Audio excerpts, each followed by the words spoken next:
जो बद्रीनाथ केदारनाथ में आज से कुछ टाइम पहले फ्लड आए, आपने देखा कि बहुत सारे लोग, आई थिंक 10 साल पहले की बात है, अभी से 2014 में आए आई थिंक, तो शायद उससे भी पहले आए। सो ये जो इम्पैक्ट है, अब हमें ऐसा लगता है कि हम तो वहाँ पे ना स्पिरिचुअलिटी के लिए गए हैं, परमात्मा को मानने के लिए गए हैं, शिव जी का वो है ना, लेकिन वहाँ पे इतने बड़े बड़े फ्लड, सारे लोग नीचे बह गए, बादल फट गए, लैंडस्लाइडिंग हो गई।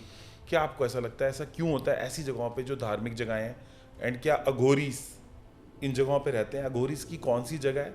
और दूसरा क्वेश्चन, ऐसी जगहों पे ऐसा क्यों होता है? मतलब वहाँ पे तो नहीं होना चाहिए, एटलीस्ट ऐसी जनरल परसेप्शन है। ठीक है, मैं उसका उत्तर मैं देना चाहता हूँ। सी अंकित,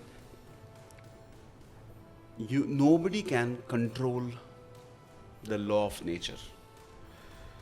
अगर ये मेरा पर्सपेक्टिव है, आई मे बी रॉन्ग और राइट, जो मैंने ध्यान में करते करते जो लोगों के साथ वार्तालाप हुई और मेरा खुद का एक चिंतन है उसके बारे में, कि when you try and disrupt और disturb nature and the disturbance goes on, disturb कैसा, if you spoil the beauty of nature, rather than praying you start just going there and having fun.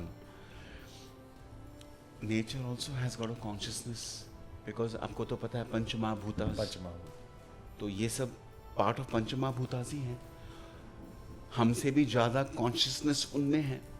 ये उसका मैंने महसूस किया when I went to Kailash Mansarovar. इसलिए मैं कहता हूँ mountains also speak, but are we ready to listen?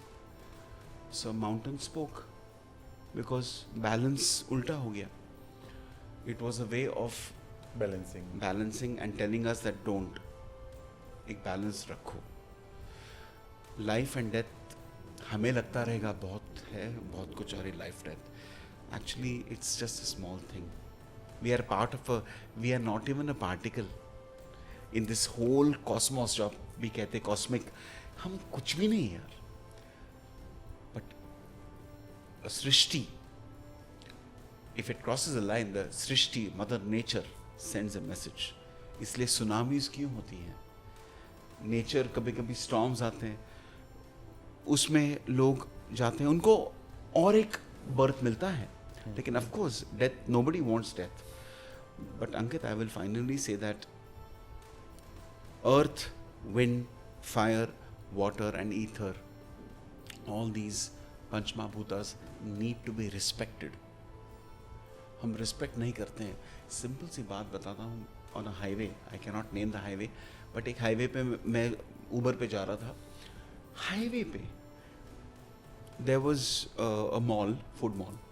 खा पे के निकल गए तो जस्ट 1 किलोमीटर के बाद, can you believe Coca Cola के, थम्स अप के बॉटल्स, बियर के बॉटल्स, सिगरेट पैकेट्स ऐसे फेंक दिए हैं. वो निकालते हैं तो इट लुक्स ब्यूटीफुल, बट नजर वहां पे ही जाता है. ये हो गया एक उदाहरण. So civic sense and respect for nature अगर नहीं होता है, इम्बैलेंस हो जाता है. लाइक यू सेड, वो बैलेंस करने के लिए कभी कभी इवन केदारनाथ में भी द माउंटेन शोज इट्स शक्ति.